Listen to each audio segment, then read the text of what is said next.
What's going on, guys, and welcome back to Young and Herd. Ryan Lombardi, Carson Hayek, with you for about the next 45 to 50 minutes. We'll see where we end up landing. We both got a sports meeting for WSBU The Buzz that we got to get to, but otherwise, it's Monday afternoon.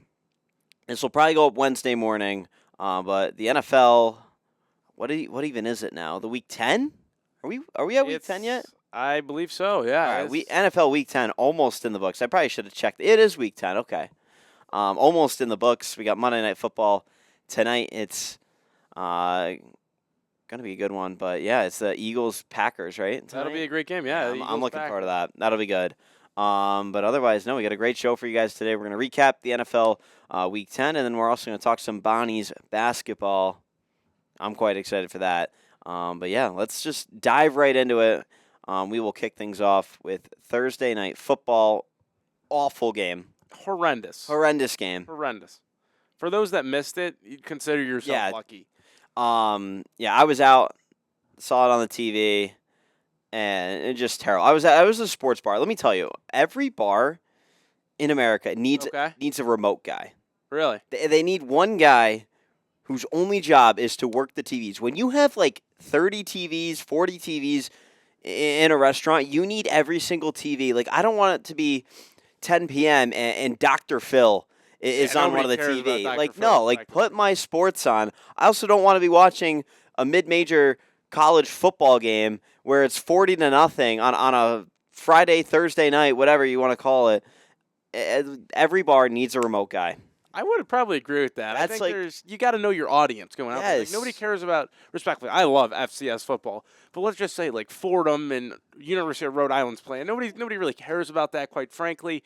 If there's nothing else on, sure, but I definitely agree. I see where you're coming from, and the right stuff's got to be on for the right people. And if I was the remote guy for this Denver-Vegas game, I would have turned it off because it was just terrible. I don't even know is there anything worth talking about? I know you got a few notes. They're probably the worst 8-2 football team I've ever seen for Denver. Awful. Every week it seems like it comes down to Will Lutz making a field goal as time expires. But regardless, Denver, for an 8-2 team, that I think the good old saying is you're as good as your record shows. They're a good football team. Don't get me wrong. But for an 8-2 standard, I just don't.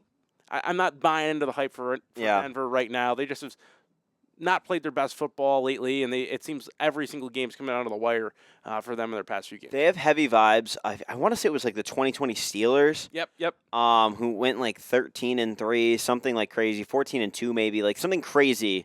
And then they got smoked in the first round of the playoffs by the Cleveland Browns. So they have heavy vibes with them. I would agree with you. I don't think Denver's just there quite yet. I think they're close.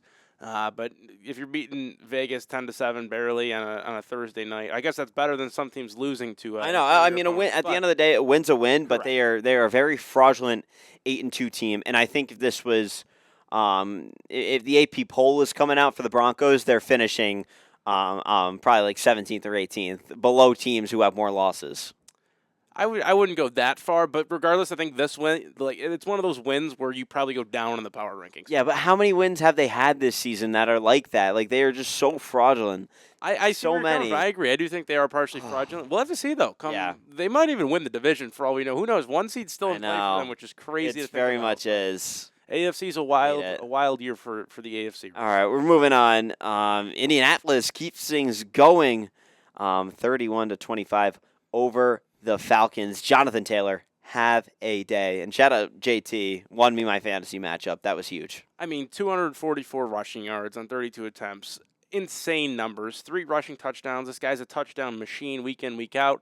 Even gets it done a little bit in the passing game. 3 catches for 42 yards. And you look at Daniel Jones, he did what he had to do. 19-26 for 255, touchdown on the pick. But this team, a lot of unproven talent entering the year.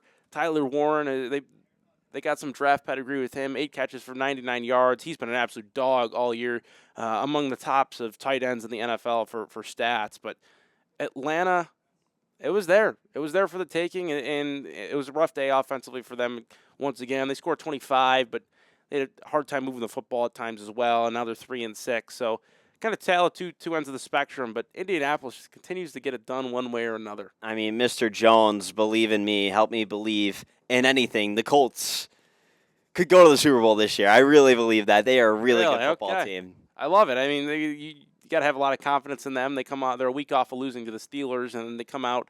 They didn't look particularly great. Daniel Jones, 12 sacks in the last 2 weeks. That's a lot. They got to figure that out a little bit.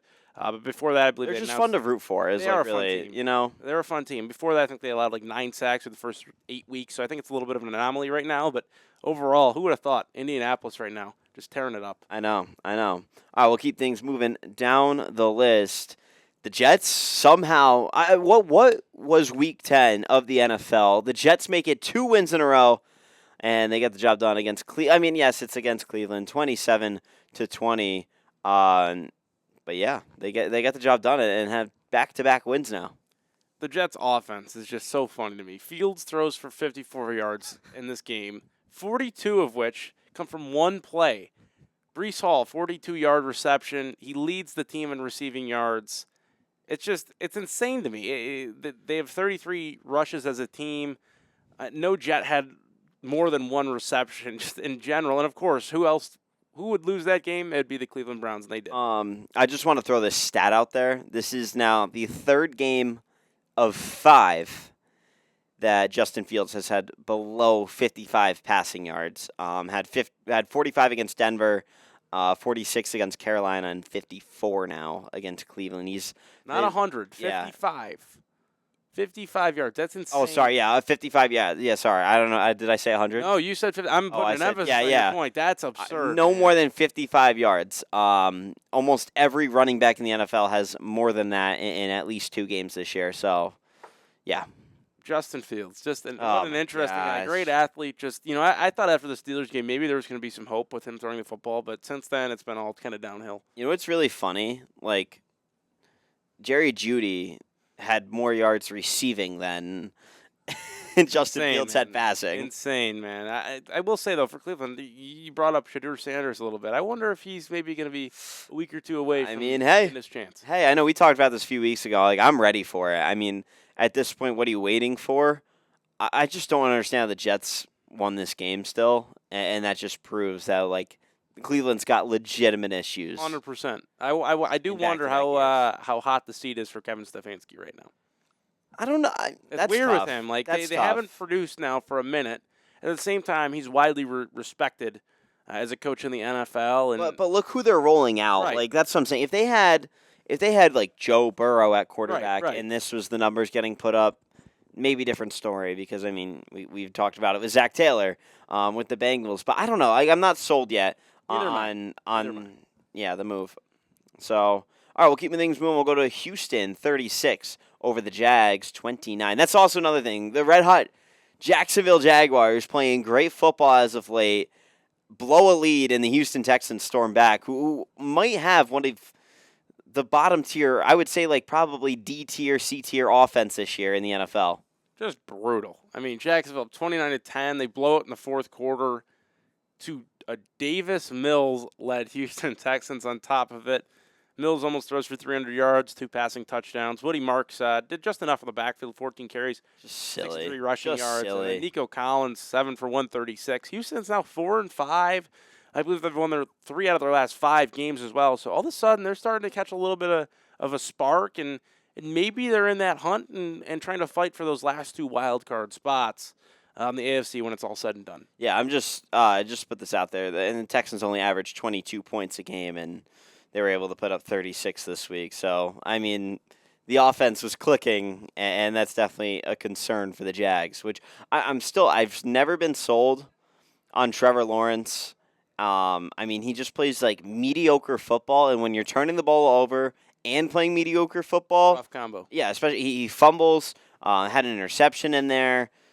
Just not what you want. He fumbled twice actually, and one was able to get picked up. Just really bad football from Trevor Lawrence. It is, and they had a great chance at the end of the game too to get a field goal with Little, try to get him in field goal range. Doesn't. They get there on a completion, but it's called back on a hold. It just kind of was disastrous there in the whole second half for Jacksonville. And we will go down the list here. Sorry, I keep losing my footing. We're gonna skip over this game in the outline. We'll come back to it. I feel like you need like 10 minutes on a soapbox for this game. Yeah. And we will go to which I think was my favorite game of the week. This was the game I was visiting my girlfriend at Penn State. Doesn't have red zone. I also don't have red zone. My roommates have it, so I use theirs. So I only got 2 games yesterday, and this was one of them. And I'm so glad I got this game because the New England Patriots win again, 28-23 over a very good Buccaneers team. They're a wagon. They've won seven games now in a row. Drake May made throws when he needed to make throws, big time throws. Continues to stretch the ball down the field. 16-31, 270, 2 touchdowns. Trayvon Henderson has that breakout performance. 2 long runs for touchdowns. Henderson 14 for 147, 2 touchdowns, and then Matt Collins back-to-back weeks for New England looked sharp, over 100 receiving yards. And then for Tampa Bay, they kept it close until the very end. Came down to an onside kick, I guess you could say, although it was a little bit garbage time. Baker finished with 273 passing yards, 3 touchdowns, no picks. Possible controversy over who could be the MVP. Baker's trying to get himself in there in that race. Emeka Egbuka, 6 for 115, touchdown, and Tez Johnson also caught 2 touchdowns. So 2 high-flying offenses. Yeah. What do you think? Slowed down a little bit, but do you think Drake May could get some MVP votes this year if he keeps this up? Definitely. I mean, he something to note. He has thrown an interception in his last 3 games, but I mean, the Patriots have not lost since week 3 to Pittsburgh, and they've just been on such a run, and including in that run wins over the Bills and the Buccaneers, as well as the Falcons, who've been playing some pretty good football. So definitely, this is a team. Yes, is their schedule pretty easy? Yes, but I think this team is definitely in contention, and Drake May has really found his footing this year. Definitely taking that team to the next step. Who would have thought through 10 games, New England would be leading the AFC East, possibly fighting for that 1 seed at the end of the year, and their quarterback could be in the MVP conversation. Yeah, I mean, what better do you want than that? And we'll keep things rolling to a team that just fired their head coach, the New York Giants, blow a 20-10 lead to the Chicago Bears and lose 24-20. I mean, can it get worse for the New York Giants? Jackson Dart has to leave the game with an injury, which was weird because he got hit. Yep. And then it was like plays later that he came out after. Sequencing was definitely strange on that. I'm curious to see kind of what the maybe explanation will finally be on that, and maybe if anybody gets fined out of that. But regardless, could that be it's weird. A reason why Dable got canned? Like, I don't know. Is that like, you know what I'm saying? I doubt it, but I think he already got fined for the concussion protocol this year. You pair that with a loss to the Denver Broncos, the way that they had a few weeks ago, and then they've just had a hard time keeping leads this year. The team right now, I don't think is that talented in Dable's defense, but it's been a few years now. That year with Daniel Jones where they made the playoffs and they look sharp, I think that was ultimately the year that's pushed this team back a few years because they overperformed that season for the Giants. This one, I think Dable was kind of been on the hot seat as of late. Just kind of how the season's transpired. They've had some injuries with now Scadaboo hurt. Malik Neighbors is banged up. Well, he's more than banged up. But regardless, it's been a tough sequence of events for Dable, and ultimately I think that played a major role, injuries and just kind of the way they've lost and why they've made the decision here in Dart's rookie year. Mike Kafka, who's lost some play calling duties at certain times in his career, is now the interim head coach. So I'm curious to see maybe if that lights a spark for the Giants the rest of the season, and maybe they can show some more fight and ultimately come out on the winning side of some of these games they have leads in. Yeah, I want to highlight something with the Bears. I think Ben Johnson has such a control over that locker room. I saw him giving out yesterday. He gave out 2 game balls, and one was to one of the new Bears, C.J. Gardner-Johnson, who just joined the team, had 2 sacks yesterday, big time sacks. So he got a game ball, and I mean, just the control that Ben Johnson has over that locker room. Like, everybody's really buying into what he's telling them. And after that loss they had to the Lions, you really could have counted them out. And they have just found their footing, and they have battled back. They have played through adversity. And it hasn't been the prettiest of wins, but, I mean, Caleb Williams is playing well, and I think this team as a whole is really coming together. They battled back against the Giants, the team they should beat. They got it done. Yeah. It wasn't pretty, but they did get the job done. And, when they needed to make plays in that fourth quarter, they did make plays. Yeah, we'll keep moving down the list. Seattle with a big win over the Cardinals, 44 to 22. Sorry, I totally just skipped around. That was totally on me. But I mean, things just keep getting worse for Arizona. But yeah, Garbage time, they made some plays in garbage yeah. time. They at least make it respectable. Jacoby Brissett, now the guy there. McBride had a nice day, over 125 receiving yards, touchdown, 9 catches. Sam Darnold did just enough. Seahawks ran for 198 yards as a team.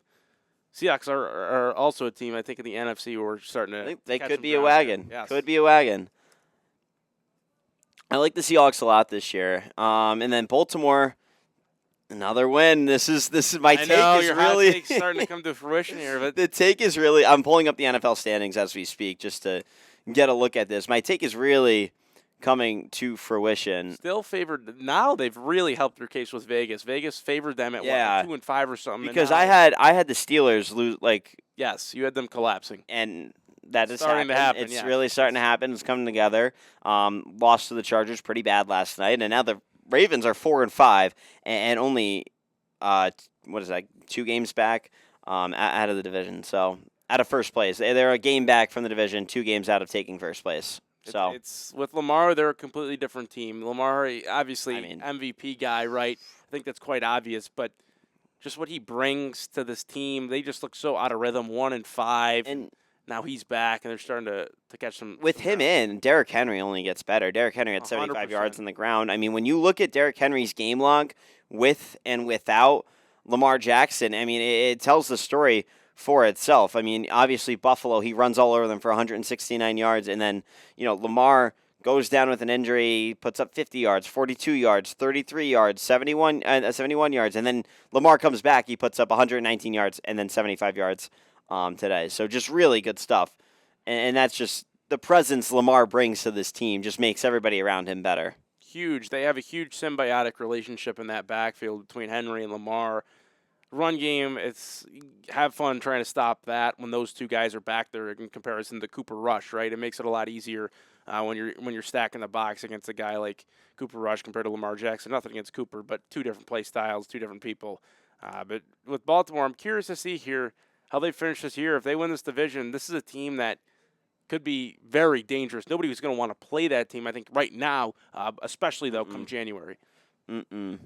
A game I feel like we don't even really pay much attention to. New Orleans 17 over the Red Hot Carolina Panthers 7. Young does the bare minimum again. This time can't get the win because Rico Dowdle gets contained. Yes, it literally did the bare minimum last week Yeah. against Green Bay and was able to have success. Yeah. I'm talking about Bryce Young. But it was a rough scene for Carolina. They win one, lose one, win one, lose one. They'll probably end the season 8-9 or 9-8 the way this one's going. But New Orleans gets a win. Chris Olave, what a game he had. Incredible one-handed catch, paired with a touchdown.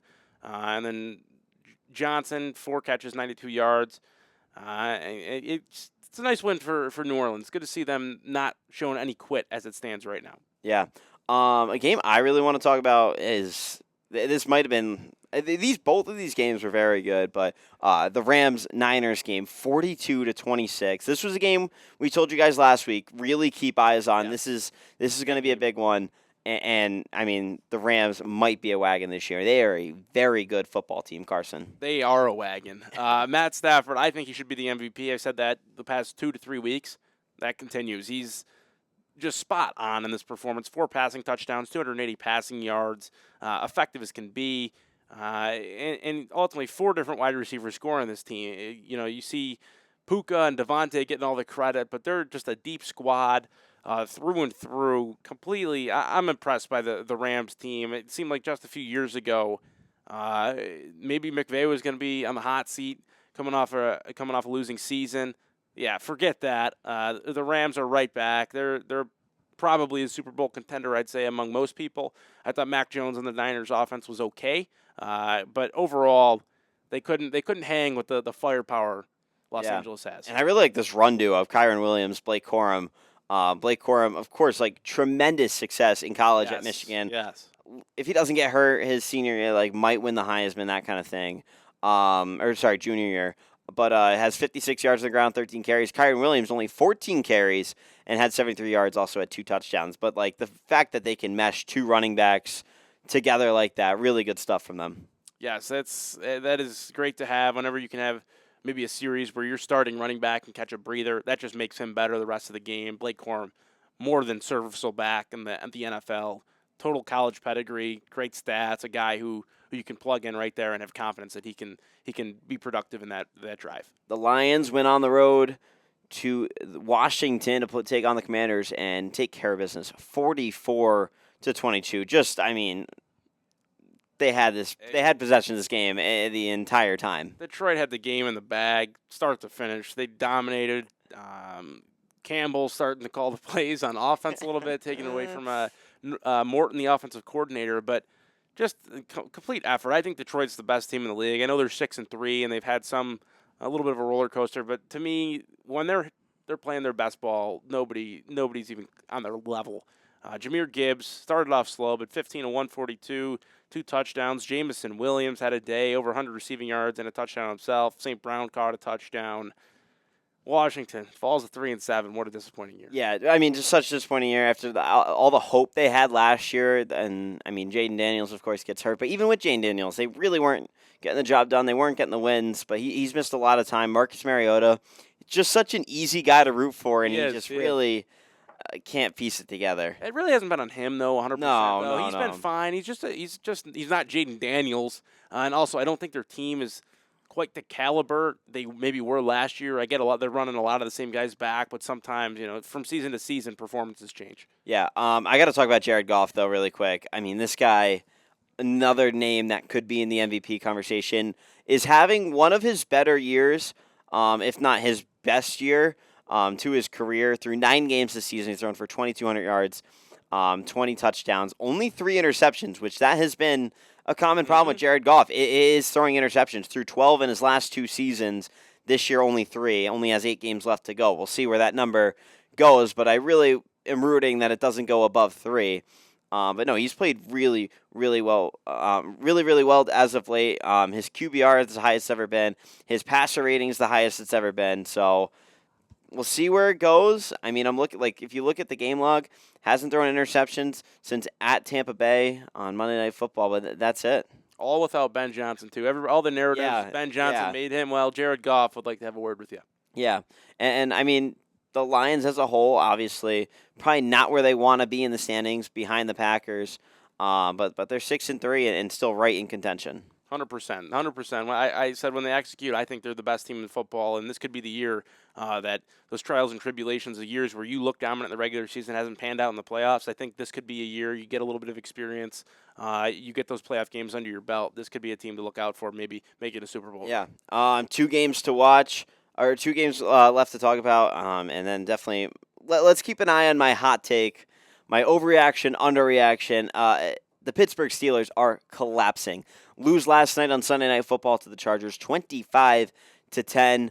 Justin Herbert looks awesome. The Chargers as a whole look really good, and I mean Aaron Rodgers just starting to let the age catch up to him. I bet he's still so great to watch. Just watching his crash I love out. And I love the slow-mos on Sunday Night Football of Aaron Rodgers. You know what I'm talking about? You always get one like this. And, And he like makes this. eye contact with the camera. He's an HR like nightmare, I will say that. But, yeah, it's incredible. Mike Tomlin was having none of the questions at the post game. You could just kind of tell the pressure's starting to weigh in on that locker room. They're getting chased down. Thankfully, they got Mike Tomlin, so they'll finish at least 9-8. Regardless, this could be the year. No player over 35 receiving yards for Pittsburgh. Most times, that's not a recipe for success. All right, and we will move on, and I'll let you. Here's the soapbox. Put it under your feet. Stand up. Do whatever you got to do. Yeah, brutal. The Buffalo Bills get destroyed in Miami. The Dolphins 30, Bills 13. Yeah, it was rough. Wide receivers on the Bills at the end of the first half had 4 catches for a very minimal amount of yards. I think it was like 18 yards or something like that. James Cook, only 13 carries. Bills get down. And really, that's kind of in the book. If you could stop the run against Buffalo and make them throw, they're not going to have a ton of success. You see them on 3rd down and longs, 3rd down and 7s. They don't have a whole lot of faith in their guys right now, I think, at the wide receiver position. They'll oftentimes throw a swing pass. You saw it with Ty Johnson yesterday. You see a lot of screen passes to Khalil Shakir. that's kind of their bread and butter when it gets to that position. They don't trust guys to win outside, especially against man coverage. You look at a guy like Keon Coleman, struggling just mightily. He struggled just completely to get open against man coverage. He's one of the worst in the league against that. You can see some of the charts on that on Twitter. It's been rough for this Buffalo offense. It seemed whenever they move the ball, Cook fumbles, Allen fumbles. They throw an interception in the red zone. They beat themselves once again. If you're a Bills fan, you're a little worried right now about the division. I think the division is probably one game away from being out of reach if you're a Bills fan. As far as Miami, though, Devin Achane, phenomenal game, 225 scrimmage yards, 2 touchdowns. Jalen Waddle looked sharp, 5 for 84 and a touchdown. And then Tua, I really wasn't that impressed with him. He threw two prayers into double coverage, both interceptions. He was targeting Waddle. One Cole Bishop made a really nice play on, and the other one, Max Harrison, was under it. It was basically a punt. But right now, for Miami, you fire Chris Greer, your GM. Come out. They showed some life this week. If you're Mike McDaniel and that staff, this is what you like to see. Some things in the locker room starting to maybe clean up a little bit. The culture starting to improve. After all, winning does help the culture for sure. And I think for Sean McDermott, this might be like the bulletin board material that the Bills needed, almost like a wake-up call. It doesn't make sense. You go out and beat the Chiefs last weekend and then this weekend get pooped on. I was trying to find the right word. You talk about it. Deion Dawkins, Josh Allen both said the other team wanted it more. I don't know how you can possibly have that. You're down in your second place in the division, and what should be your division entering the season. But I think it's a good wake-up call. I think this was a good time. They've lost 3 of their last 5, which is the worrisome part if you're part of Bills Mafia. I still think they're going to make the playoffs. But I think, yes, they will. They will. But I think this is where you hit rock bottom. This is like losing to the Dolphins. That's where you hit rock bottom, especially when you're on the road in Miami. It's it's literally snowing up here in Buffalo right now. They're playing in the heat down there. Whatever. You're going back home this week. You have the Buccaneers coming to town. This is going to be a really tough game. And then it doesn't get easier because you have to go to Houston, where the Texans just put up 36 points this weekend. And then you go on the road back to Pittsburgh. And you got to play the Steelers. So it's not an easy stretch. You get Joe Burrow's back now with the Bengals, too. You get Joe Burrow and the Bengals. And then the Pats. After that. And then you get the Pats in New England. It's not going to be easy to play in Foxborough. It just doesn't get any easier for the Bills. This is a very tough stretch. And then you look at the end. You get the Browns, easy win. You hope. Easy win against the Browns. I'm not even going to speak that distance. But then the Eagles come to town. That's not going to be an easy win. And then who knows? The Jets might not lose another game with the way Justin Fields is playing. So you guys might be cooked and out of the playoffs this year. I wouldn't go there yet, but I did have the team as my panic button as the Bills, I think. Which, okay, so here's the thing. I put out a thing talking about their schedule on Twitter. It did pretty well. And I think of the 100-something comments that I received, I think about 40 of them, bare minimum, were at least telling me the Bills were going to go 0-5 through their next 5 games. And probably 90% of them were the Bills are possibly not making the playoffs at all. Bills Mafia is not too high in them. I don't know what you consider the panic button for the Bills. Maybe if it's the division, they lose it. Yeah, I'd probably click that. But as far as them missing the playoffs, I don't really think that. New York Times' model says there's still around 88% chance, along with a lot of other predictions. I just can't see them the way that they are with Allen at quarterback and the team's history of a collapse is not likely. I still think they're going to make the playoffs. What happens after that, I don't even know if they get all the wild card or divisional, but we'll see. Your tweet did very well. It did, yes. Now you got to tweet out this link, so you have traction on your page. Course, yes, come on. I'm liking this guy's comment. Who cares? Make the playoffs. The Bills have gotten torched at home in the playoffs. If they're good, they'll win. If not, oh well. I mean, it's it's right in front of us. Literally, as Aaron Boone once said, it's right in front of us. Time will only tell with this. I like this guy. It's like who cares? Make the playoffs. It's back and forth, back and forth. He's just like it's hypocrisy. But anyways, that was funny. I gotta. You might get some hate comments in here, Carson. I don't know. Yeah, we are cooked. Bills no pun intended. Needed the easy Falcons-Dolphins games to have a shot. Okay. Boiling over right now in Bills Mafia, to say the least. Yeah, I mean, when is it not? I feel like you guys are always... They're hostile, you know. They're always on your box and talking. All right, let's keep things moving on the show here and go to... guess that player. So right now, the standings, we're both at 500. We're both 2-2. We're both going to go this week. I mean, this could come down to the wire. We only got a few shows left as the semester rolls on. So we'll see. I have my player. I know Carson. You have yours. Mhm. Who wants it? Jushui. You want to ask You first? you go. I went first last week. I Okay. think. So Okay. you go So first. I'll this ask. week. Yeah. Is this player in the AFC? This player is not in the AFC. So NFC. Is this player? Hold on. Ooh, this could be good.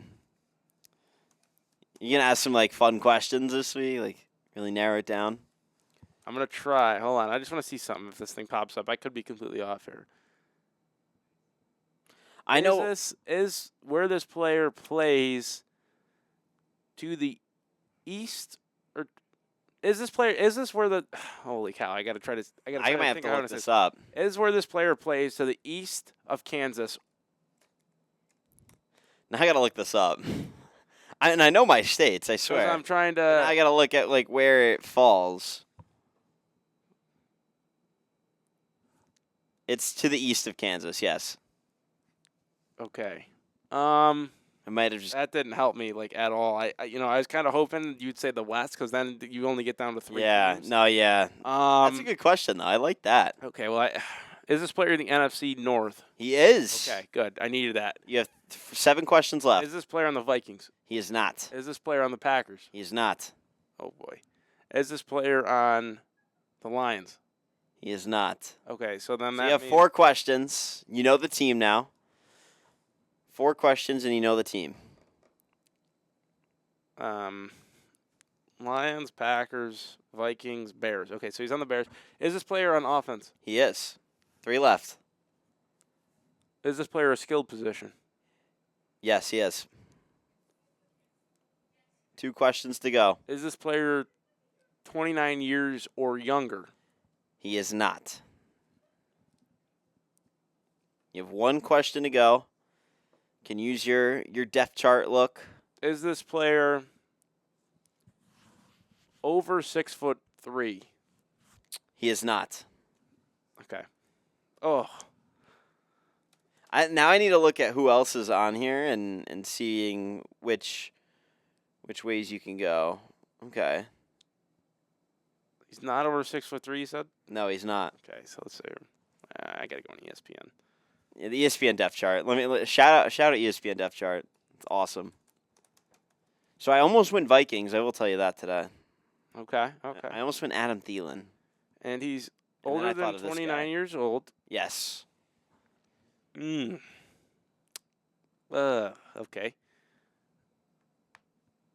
And he's a skilled position. Nope. Not going to be DeAndre Swift. Not going to be Money Guy.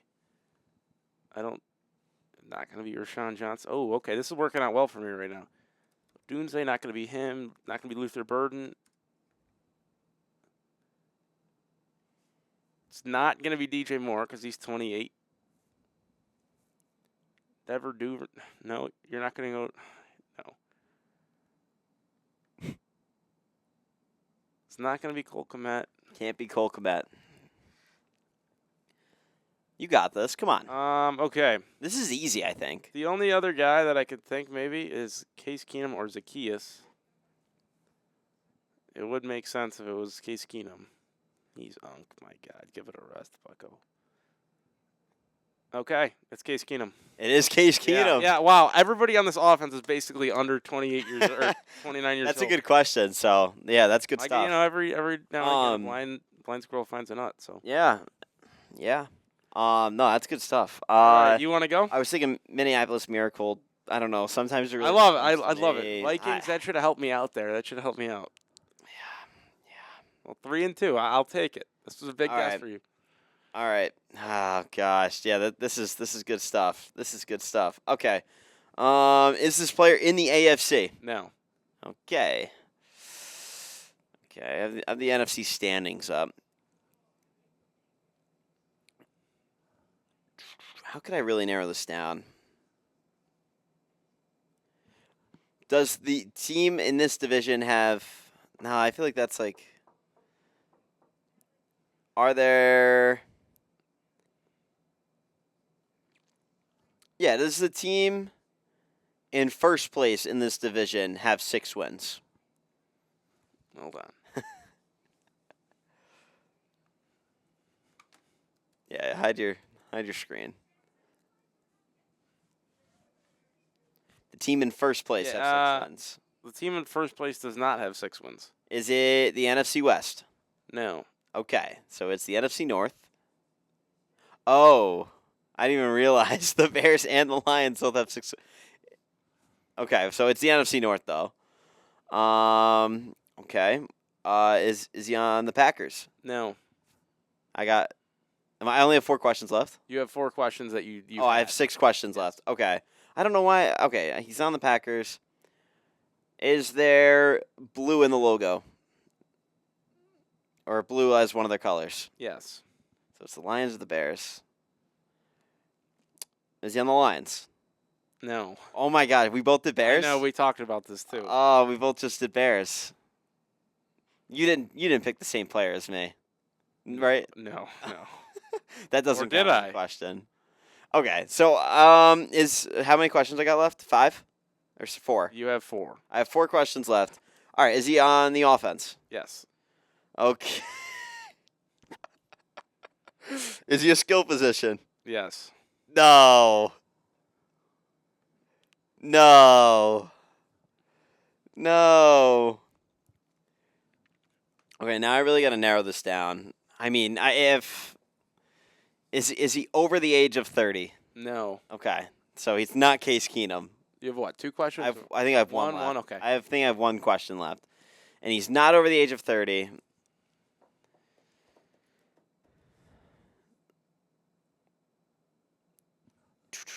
I'm just looking at colleges right now. Trying to narrow this down. It's SEC, Pac-12. Oh, I guess Big Ten or Pac. Well, or if I ask you a conference question for college, would you answer if they move conferences? Would you answer that they're in that conference right now? Like if I ask Goodness. you, Hold on. if I ask you, This is probably the worst school that could ever possibly do this. I don't know if that gives you any. because I'm between 2 schools. Is this your question? Is he? Oh wait. I need to know if you're gonna say if I say so. Say it's a team that was in the Pac-12 now in the Big Ten. If I say is this school in the Big Ten? Would you just tell me yes if they're in the Big Ten now? Yes, correct. I would tell you All right. that. So is this? Let me double check this. That I want to ask this. Yeah. Is this a Big Ten school that he went to? No. He didn't go to a Big Ten school. Okay. That actually narrows it down There a we lot. go. So I'm out of questions. I almost want to guess him because you were hesitant to ask this guy. Is it, I don't even know, is it Alamide Zacchaeus? Is that your final guess? That's my final guess. No, your college question was Oh. the worst possible question ever because it's Cole Kmet and he's in Notre Dame and they're Oh.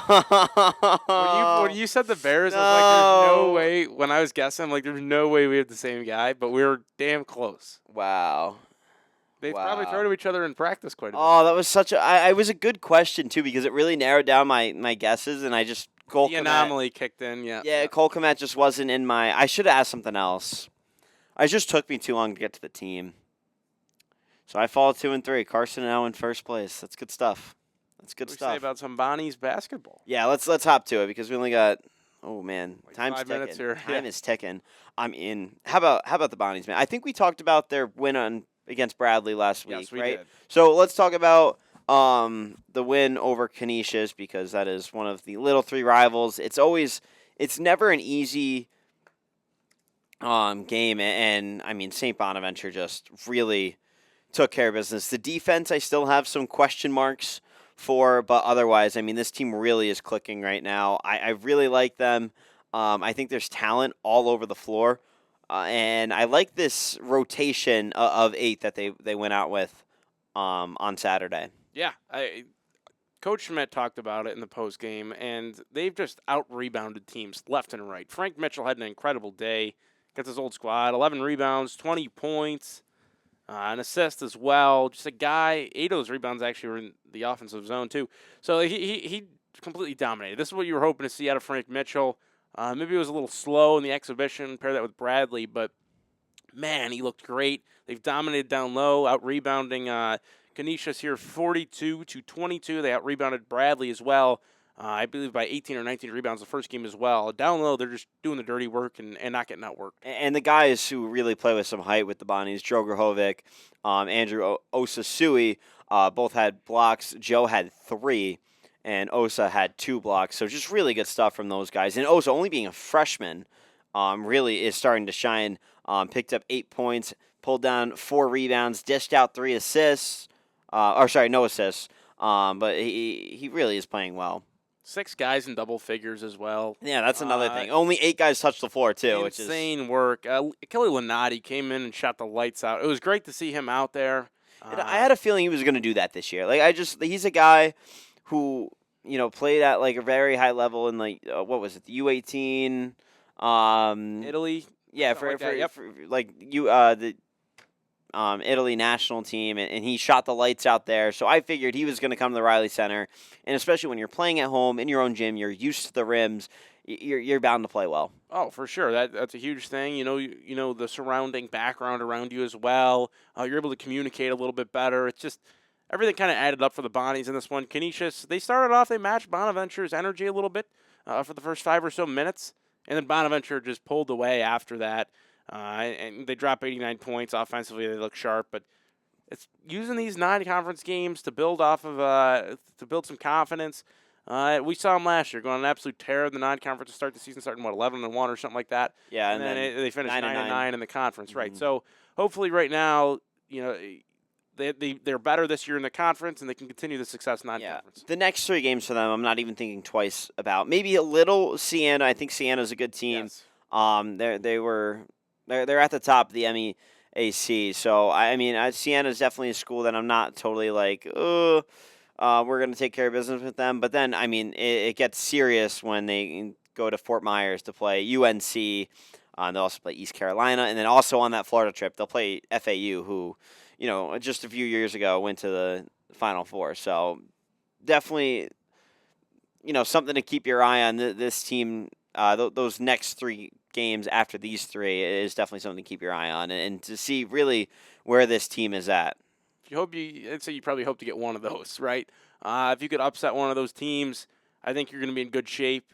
But right now, Coach Middle talk about it. He's only focused on Siena right now. Somebody asked him, he's like, well, after that, Youngstown State's your game. And he's like, oh, we play Youngstown State. Of course, he probably knew. But regardless, right, he's playing into it right now. I think Frank Mitchell talked about it. There's no agenda on this team. They're all selfless. It's what you like to see, and so far we're seeing that lead to some success early in the season. Yeah, the rest of the non-con, there's nothing you're really circling like, wow, this is going to be a really tough game. It's the first game when we open up against VCU again on December 31st away.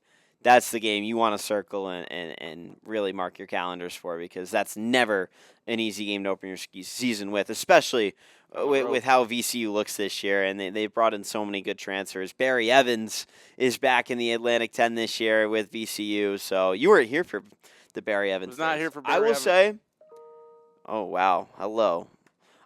Barry Evans, when you look at this year's team, Barry Evans is very like what player on our team? I was just having this conversation. Now I gotta check. Oh my gosh, I had this.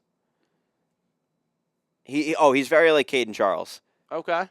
But Caden Charles can shoot better than Barry Evans. But they're like both athletic. They just do the right thing, and that kind of thing. Interesting. I'm excited, though. This should be a good start to the year. Hopefully they can get some ground, and that can translate to conference play come late December, and then from there on out. I'm excited for Barry Evans to be back in the Riley Center. I think VCU visits us this year, right? We had the VCU once. I'm curious to see, do they come back? Do we get them again? No, we don't. Dang, we won't get them this year. So hopefully you and I will see them at the Atlantic 10 tournament when we go. That would be ideal. That would be great. That would be good. But no, nonetheless, Bonnie's basketball is back. We're excited. Carson and I are both covering it this year. Yep. It's good stuff. But yeah, we appreciate you guys tuning in. This is another episode of Young and Heard. We'll talk to you guys next week. right back here on the Afterthoughts YouTube channel. Have a good week, everybody.